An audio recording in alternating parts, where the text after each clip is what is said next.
السلام علیکم ورحمۃ اللہ وبرکاتہ۔ آج رمضان کا تیسرا دن ہے۔ 2 دن گزر گئے اور اب وقت ہے خود سے ایک سچا سوال کرنے کا۔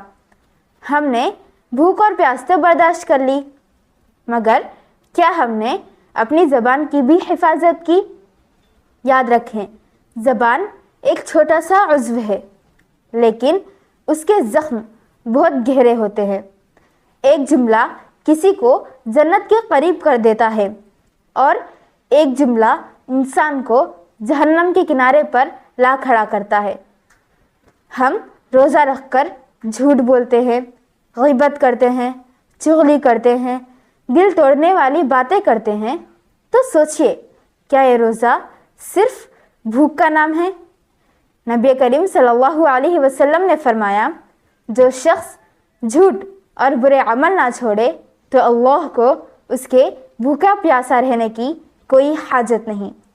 آج کے دن عہد کریں، زبان سے کسی کا دل نہیں توڑیں گے، کسی کی برائی نہیں کریں گے، نرم بات کریں گے، سچی بات کریں گے، یا پھر خاموش رہیں گے، کیونکہ خاموشی بھی عبادت بن جاتی ہے جب زبان گناہ سے بچ جائے۔